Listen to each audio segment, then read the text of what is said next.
네,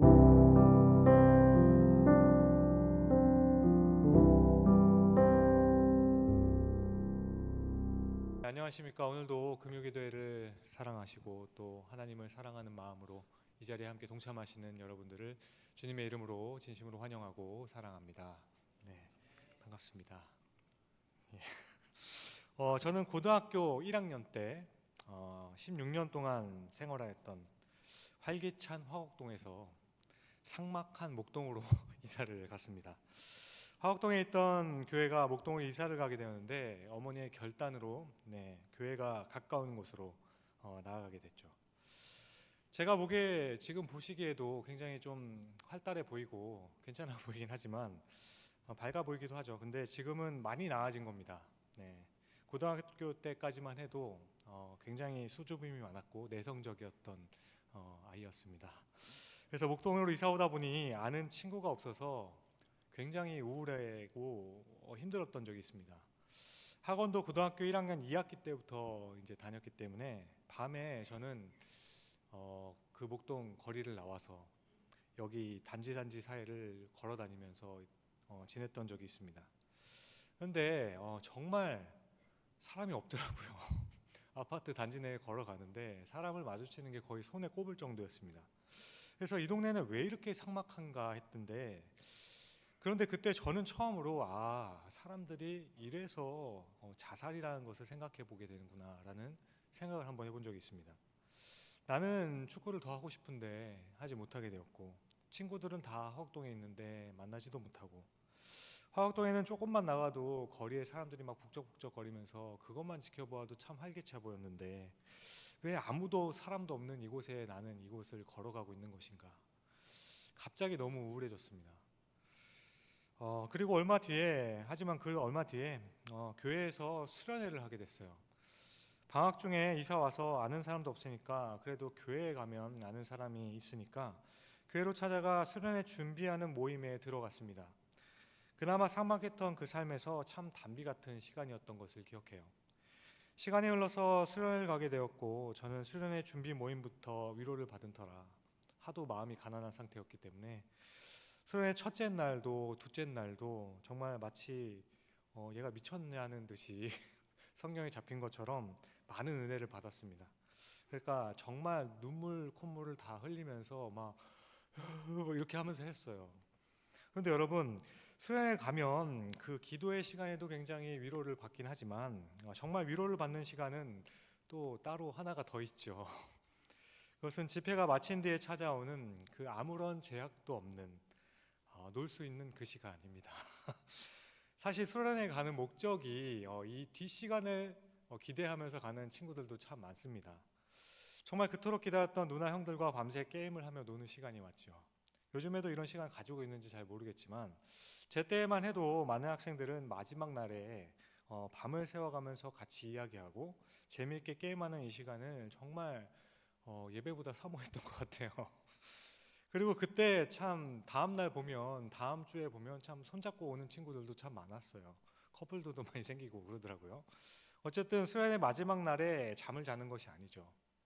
아무튼 그렇게 저도 어느 학생들과 마찬가지로 밤새도록 놀고 게임을 했죠. 저는 2박 3일 수련회 동안에 은혜 받은 것만큼 더 열심히 놀았습니다. 그래서 거의 잠을 자지 않았어요. 그리고 시간이 흘러서 수련회 마지막 마치는 예배 시간이 딱 되었는데, 마치는 예배에 앞서서 이제 전사님이 나와서 기도를 하셨어요. 기도를 하셔갖고 저도 같이 기도를 했죠. 근데 제가 눈을 떠봤더니 다시 기도를 하고 계신 거예요. 이게 뭔 상황인가 해서 알아보니까 저는 눈을 감고 잠깐 떴다고 생각했는데 그냥 내리 자버린 거죠. 얘가 너무 쓰러져서 불쌍하게 자니까 이틀 밤을 샜지 않습니까? 너무 불쌍하게 자니까 그냥 냅두라고 하셨다고 해요. 2일 밤을 샜으니 너무 피곤한 나머지 그냥 그렇게 다 쭉 자버린 거예요. 마지막 마치는 예배 때 필름이 아예 끊겨버렸습니다. 그런데 그것을 딱 깨고 나서 알게 되니까 갑자기 너무 부끄러운 거예요. 너무 한심했습니다. 왜냐하면 어제까지만 해도 그렇게 울부짖으면서 누나 형들 막 기도해 달라 그러고 손잡가 달라 그러고 막 신앙에 뭐 고민 있는데 이런 거 어떻게 해야 되냐고 막 했던 애가 다음날 막 눈두덩이 만큼 막 이렇게 눈이 다 부을 정도로 기도하고 막 그랬던 애가 다음날 완전 그냥 쫙 확 자버렸으니 아 상렬이 은혜 참 많이 받았네 하면서 그 얘기했던 게 기억이 막 스치면서 너무 한심한 거죠. 그런데 그 모습이 무색할 만큼 이렇게 잠들어 버렸던 겁니다. 너무 한심했어요. 그때 왜 그랬는지 모르겠지만 그래서 억울한 좀 심정이 있었나 봐요. 그래서 마지막 기도를 하면서 갑자기 또 울었습니다. 제가 감성적으로 굉장히 예민했던 것 같아요. 그런데 그렇게 울고 있는 제게 이제 전사님이랑 선생님이 찾아오셔서 위로를 하시는 거예요. 제가 예배 때 또 은혜 받고 우는 줄 알고 수련회가 끝난 것이 아쉽냐고 하면서 저에게 위로를 하시는 겁니다. 그 위로를 받으면서 저는 그게 아닌데라고 얘기는 못하고 그냥 더 민망해서 더 울었던 것이 기억납니다. 여러분들은 예배 중에 혹시 열심히 기도하는 중에 눈을 감고 있잖아요. 나도 모르게 너무 피곤해서 잠이 들고 졸았던 적이 없으십니까? 지금도 몇 분 계시는 것 같은데 괜찮습니다. 나중에 기도의 시간에 오시면 돼요. 오늘 본문은 이제 제가 설교하는 입장에서 굉장히 위로가 되는 본문이에요. 오늘 말씀을 보면 저는 진짜 바울과 같은 그 사람이 설교를 해도 좋은 사람이 있구나라는 이 생각이 들면서 굉장히 위로를 받습니다. 그래서 혹 제가 설교하는 중에 주무시는 분들이 있어도 괜찮아요. 바울이 설교해도 졸았는데요. 게다가 심지어 바울이 설교하다가 떨어져 죽은 사람도 있는데 나는 괜찮지 않은가라는 생각으로 좀 위로를 받기도 합니다. 여러분 오늘 말씀 속에 유도고라는 청년은 바울의 설교가 밤중까지 계속되니까 듣다가 졸아서 떨어져서 죽게 됩니다. 그리고 그 죽은 청년이 바울이 다시 살려준 사건이 바로 오늘 본문에 수록된 기록이에요. 물론 죽은 사람을 살린 굉장한 사건이죠. 그런데 여러분은 오늘 본문을 읽으시면서 굳이라는 생각을 해보신 적이 없으십니까? 굳이 왜 이 사건을 여기에 넣었을까? 사도행전은 초대교회의 모습들을 바울의 사역을 중심으로 내용을 이어가게 되죠. 그렇게 오늘 사건 말고도 사도행전에는 정말 이런 이적들이 많이 나옵니다. 심지어 19장에 보면 바울의 손수건을 가져다가 얻기만 해도 병든 자가 낫게 되는 사건도 있어요. 그러니까 오늘 사건 말고도 정말 많은 사건들이 있을 것 같은데 누가는 왜 이 사건 중에서도 이 사건을 뽑아서 이렇게 기록했을까 궁금했습니다. 이 사건이 우리에게 교훈하는 것은 대체 뭘까? 정말 쉽게 생각해서 그러면 처음 생각했던 것처럼 설교 중에 졸면 하나님께서 데려가실 수 있다, 이것을 말씀하는 것인가? 섬뜩하신 분들 있죠. 정말 무서운 일이지만 그럴 수도 있겠지만 이렇게만 해석하기에는 뭔가 설관치 않은 구석들이 있죠. 아니면 초대교회 때를 강조를 하게 된다면 그렇게 복음이 뜨거웠던 그 시절에도 설교를 듣다가 예배를 하다가 조는 사람이 있구나, 그런 것을 말하는 걸까요? 그래서 그 당시에도 영적으로 나태한 사람들이 있었다라는 것을 좀 알려주기 위한 것인가? 이것도 아닌 것 같아요. 왜냐하면 오늘 말씀에 유두고를 책망하거나 경고하는 말씀이 없기 때문이죠. 그렇다면 사람이 죽었다가 다시 살아나는 성령의 그 역사를 한 번 더 강조하는 걸까? 하지만 죽은 자를 살렸다는 성령의 능력에 대한 이야기를 한다면 사도행전에는 약간의 패턴 같은 게 있습니다. 그래서 주로 이런 이적 후에는 많은 사람들이 주님께로 돌아오게 되었다라는 말씀이든가, 그리고 그 지역의 교회가 성장하게 되었다라고 나오는 것이 일반적인 패턴이기도 해요. 그런데 오늘 본문은 그냥 그 자리에 있었던 그 사람들만 적지 않은 위로를 받았다라고 하기 때문이죠. 게다가 성령의 능력에 관한 이야기를 했다면 그래서 안수를 했다든지 어떤 성령의 교통이 있는 말씀이 나올 법도 한데 여기서는 기도하는 장면도 나오지 않고 그냥 바울이 앉기만 해요. 그러니까 이렇게 보면 어떤 성령의 능력이 임하는 것을 강조하기 위해서 이 말씀을 기록한 것 같지도 않다라는 겁니다. 그렇다면 오늘 말씀은 과연 우리들에게 무엇을 말씀하는 것일까? 오늘 말씀은 결론적으로 말씀드리면 당시 초대교회 사람들이 말씀을 얼마나 간절하게 그리고 얼마나 뜨겁게 사모하였는지를 보여주는 사건입니다. 오늘 본문 속에 나오는 청년이라는 단어를 원어로 보면은 보통 10대 소년 정도로 보게 됩니다. 그리고 유도고가 누구인지는 성경엔 전혀 기록이 없지만 당시 유두고라는 이 이름은 보통 노예들에게 쓰였던 이름이라고 해요. 그러니까 유두고는 누구의 종이거나 노예였다라는 거죠.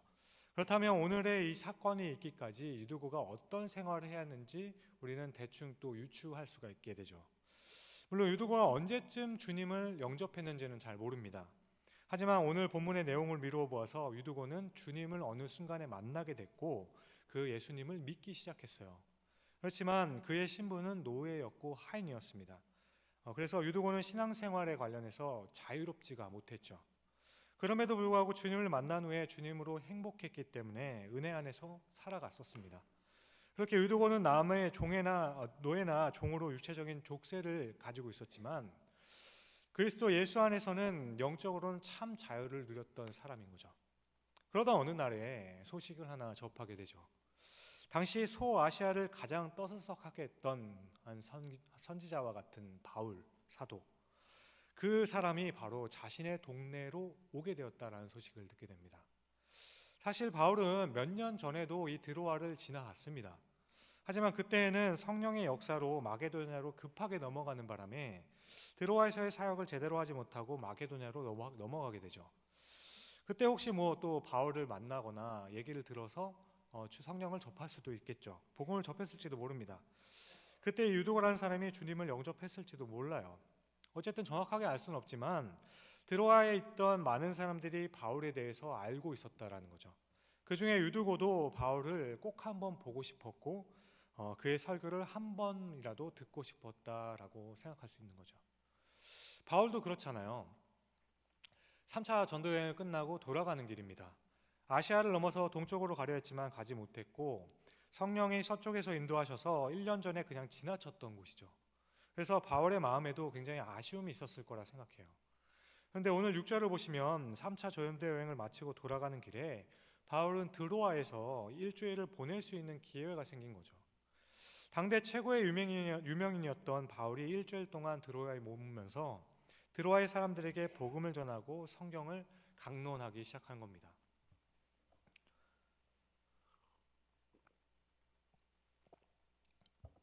제가 목이 좀 안 좋아서 물을 자주 좀 마실 텐데 흐름이 좀 끊겨도 양해해 주시기 바랍니다. 그래서 그러자 정말 간절한 사람들이 일주일간 동안 모이게 되는 거죠. 성찬식을 하고 집회에 참석하는 겁니다. 이제 6일이라는 시간이 훌쩍 지나가고 떠나야 하는 그 전날 밤이 되어서 이제 설교를 하기 시작한 겁니다. 그러니 생각만 해도 어떻게 됩니까? 함께 모인 모두가 너무 간절하잖아요. 너무 간절한 마음입니다. 또다시 바울의 입장에서도 그렇잖아요. 바울은 이제 예루살렘 가면 다시 못 올 것을 성령을 통해서 알았습니다. 알고 있었기 때문에 얼마나 더 간절했을까요? 오늘이 마지막 밤인 거예요. 그러니까 얼마나 더 하나라도 가르쳐주고 싶겠어요. 자신이 비록 세우진 않았지만 한 개라도 더 가르쳐주기 위해서 더 오래 하게 되는 거죠. 그러다 보니 밤늦게까지 설교를 하게 됩니다. 아니, 늦게까지 한 것이 다행일지도 모르죠. 바울이 늦게까지 하였기 때문에 어두운 밤에 유두고라는 그 청년은 모든 일을 마치고 참석했을지도 몰라요. 물론 유두고가 일주일 내내 예배에 참석했을지도 모릅니다. 아니, 마지막 날에도 처음부터 있었을지도 모르죠. 하지만 앞서 유두고의 이름에서 유추했듯이 유두고가 만약 하인과 노예였다면 아침 일찍부터 저녁 늦게까지 참여하기는 힘들었을 거라고 보게 되죠. 하지만 그럼에도 불구하고 복음과 성령의 임재를 체험했던 그는 하루 일과가 빨리 마치기만을 기다렸고 마침내 바울을 집회하는 그곳에 말씀을 이제 듣게 되는 겁니다. 그런데 여러분, 여기서 한 가지 더, 고린도 교회에 바울이 보낸 편지를 보면 알 수 있지만 항상 이런 집회를 할 때에는 성찬식을 같이 했었습니다. 하지만 이때 성찬식은 지금 우리와 같이 각 개개인이 먹을 수 있는 떡과 포도주가 정해져 있던 것이 아니에요. 그냥 커다란 빵을 함께 나누는 거예요. 조금씩 찢어 먹으면서 나누게 되고, 그러다 보니까 늦게 오는 사람은 남는 음식이 없는 겁니다. 그런데 남의 집살이를 하는 대부분의 가난한 사람들은 대부분이 그 집회에 늦게 참석하게 되는 거죠. 그래서 일찍 참석할 수 있는 사람들은 여유가 있는 사람들이죠.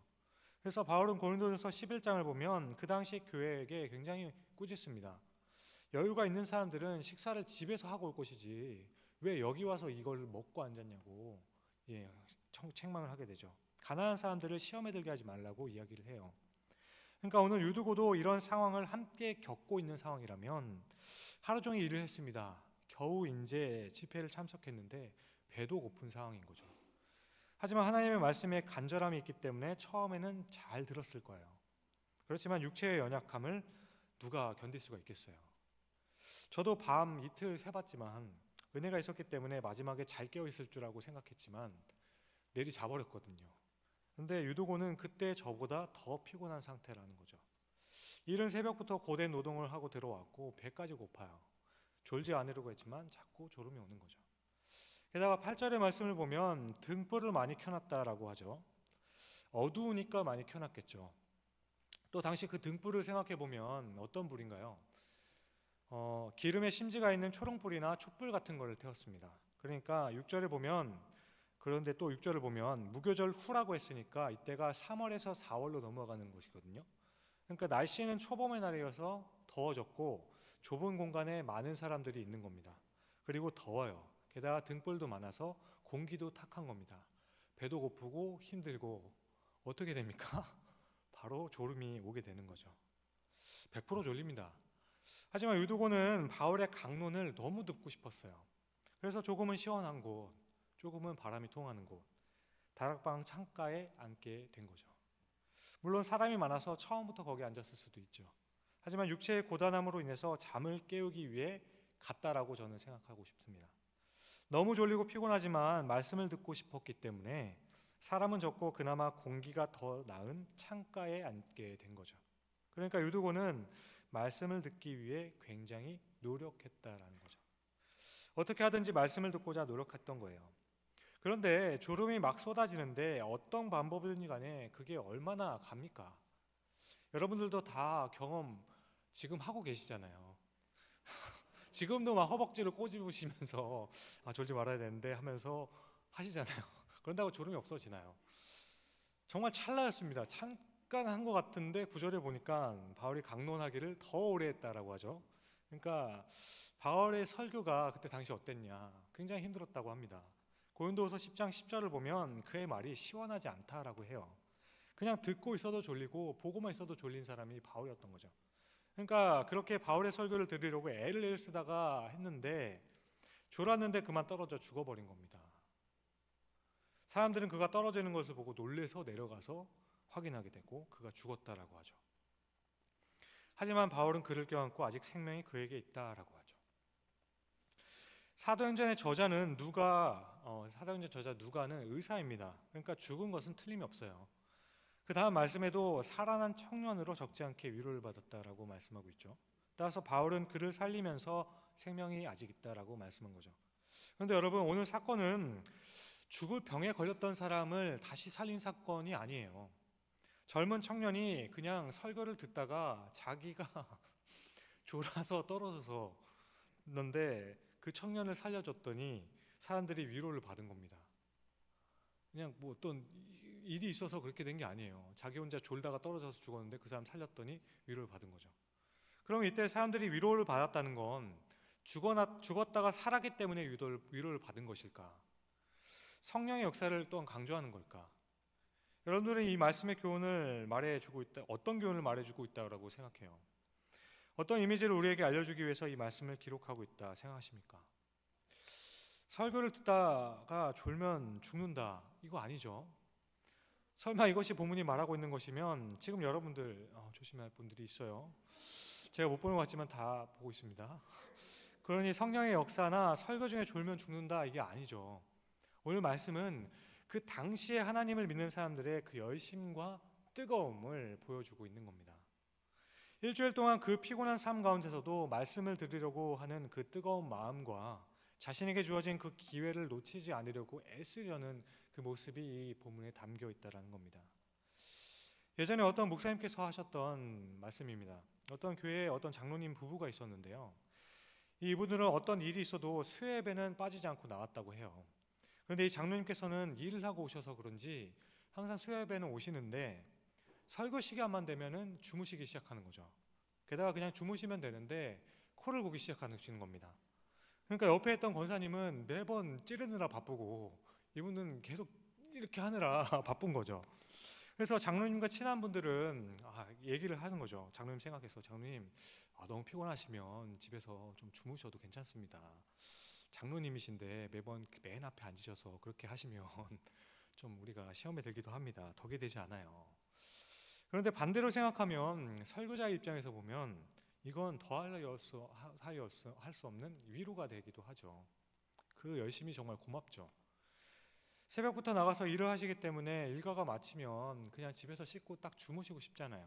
그런데 여지없이 수요일이니까 이 날만큼은 그냥 교회 와서 주무시는 거예요. 여러분 와서 주무시라고 말씀드리는 게 아니에요. 또 교회 와서 주무시는 그 열심을 말하는 게 아닙니다. 주무시는 열심을 말하는 게 아니에요. 여기서 우리가 도전받아야 하는 것은 정말 우리 속에 그 말씀과 예배에 대한 그 열정이 과연 살아있는가, 이것을 되묻고 싶은 겁니다. 말씀과 예배에 대한 그 열정, 하나님을 사랑하는 그 열정이 아직도 여전히 우리 가운데 솟아넘치고 있는가, 그것을 물어보고 있는 겁니다. 우리는 매주 주일이나 수요예배, 금요기도에 새벽 예배에 나오지만 어느 때는 그냥 습관적으로 나와서 혹은 내가 하나님께 바라는 것이 있기 때문에 억지로 나오거나 또 혹은 어떤 내가 지위와 어떤 역할이 있기 때문에 나오는 때가 적지 않게 있을 때가 있습니다. 순수하게 하나님과 그 말씀이 사모되어서 나오는 열정이 과연 우리에게 있는가 돌아봐야 한다는 거죠. 정말 뜨겁게 기도를 하고 열심히 찬양을 부르며 정말 감동에 벅차올라서 예배하는 모습을 보면서 우리는 어느덧 신앙의 연수가 차면 찰수록 그런 모습들을 보면서 우리는 이렇게 이야기하기 시작하죠. 나도 저랬던 적이 있지. 그래, 초반이라 그럴 거야. 좀 지나면 또 어떻게 된다 싶지. 근데 여러분, 많이 이 생각이 있으셨다면 우리는 이 모습에서 벗어나기를 꾸준히 노력해야 한다는 거예요. 여러분, 올해 우리 교회 주신 말씀 있지 않습니까? 돌아가자 합니다. 다시 돌아가야 됩니다. 그 뜨거웠던 때로 돌아가야 돼요. 처음 신앙생활하면서 모든 말씀이 정말 꿀과 같아서 무슨 말씀을 하는지도 잘 모르겠지만 예배에 온 것만 해도 감격이 되어서 눈물이 났던 그 시절로 우리는 다시 돌아가야 돼요.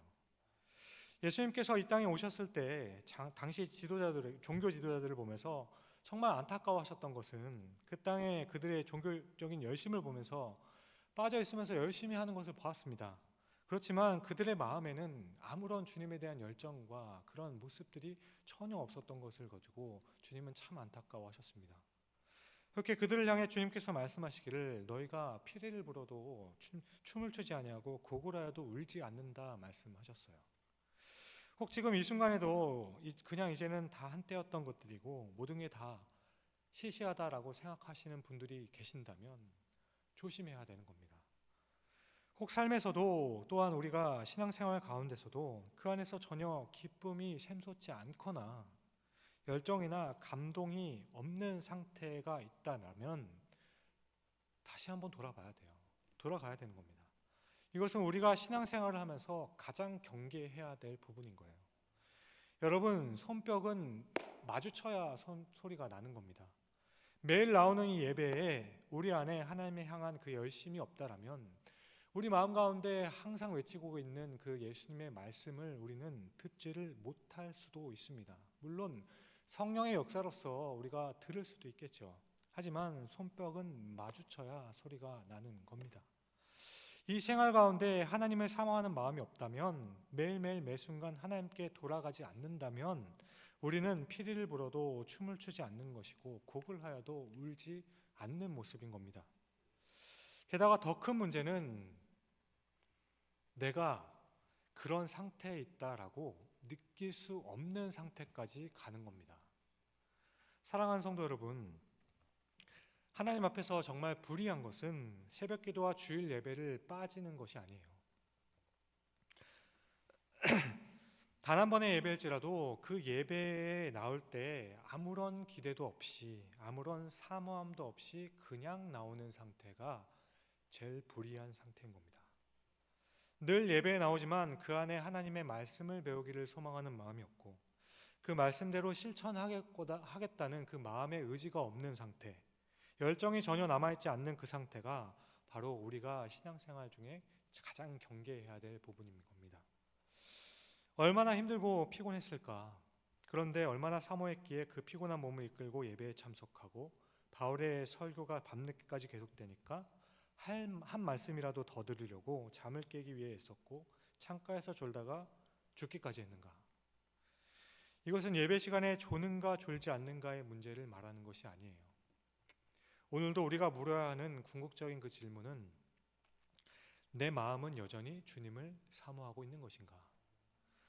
내가 주님께로 방향을 향하고 문을 열고 있는 것인가? 이 질문이 가장 중요한 겁니다. 그러므로 오늘 이 시간에 정말 일주일의 삶으로 지치고 힘든 가운데 있지만 우리가 할 수 있는 그 고백이 이렇게 되었으면 좋겠습니다. 주님, 오늘 예배 때에 주님을 경험하고 싶습니다. 오늘 기도 가운데 주님 내 마음에 좌정하여 주시옵고 주께서 하시는 그 말씀대로 내 그 기도를 한번 해보고 싶습니다. 내가 예전에 가졌던 그 열정과 열심으로 그 뜨거운 마음으로 주님께서 주시는 그 마음으로 이 시간 뜨겁게 기도해 보렵니다. 주님 도와주시옵소서. 이 고백이 이런 주님을 사모하는 마음이 우리 가운데 있었으면 좋겠습니다. 이제 2023년을 보내고 2024년 새로 시작한 우리 다시 여호와께로 돌아갑시다. 오늘 유두고를 통해 확인하는 하나님에 대한 열심, 남의 노예 신분에 저녁까지 일을 하고 배도 고팠던 정말 열악하고 힘든 상황 가운데서도 제일 먼저 붙잡은 것, 그것은 하나님의 말씀 듣기를 사모한 그 열심입니다. 우리가 또 한 해의 삶을 살아가게 하는 그 원동력이 바로 그곳에서 발견할 수 있기를 바랍니다. 바로 이것이 오늘 하나님께서 이 유두고의 사건을 성경 속에 남기시면서 우리에게 하고 싶으셨던 말씀이라 생각합니다. 여러분, 우리 다시 돌아갑시다. 기도하겠습니다.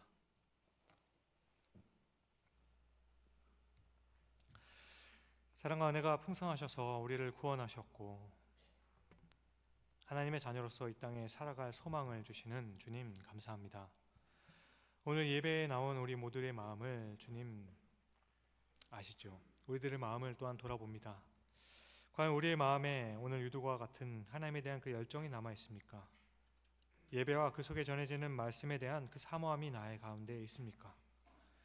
만일 이조차도 모르겠다라고 생각되는 분들이 있다면 주님께서 찾아가 마음의 문을 열어주시옵고 위로하심으로 다시 주를 향한 그 마음이 불같이 타오를 수 있게 하여 주시옵소서. 이렇게 오늘 함께 기도하는 이후의 시간에 함께 부르짖기를 소망합니다. 사랑하는 주님, 제가 여기 나와 있습니다. 예배 가운데 나의 삶 가운데 주님의 은혜를 경험하게 하여 주시옵소서. 주님의 그 사랑을 사모합니다. 주님, 이 고백을 우리가 모두가 할 수 있게 하여 주시옵고 그 은혜를 내려주심으로 혹 빈 껍데기 같은 마음일지라도 이 고백을 입술을 통해 하였을 때 그 마음 가운데 성령으로 가득 차게 하심으로 다시 주님께서 주시는 그 한없는 평강과 은혜의 감격이 있을 수 있게 하여 주시옵소서.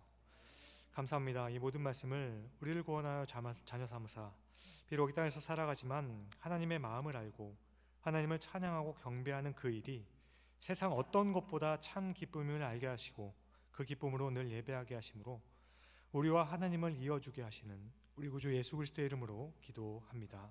아멘.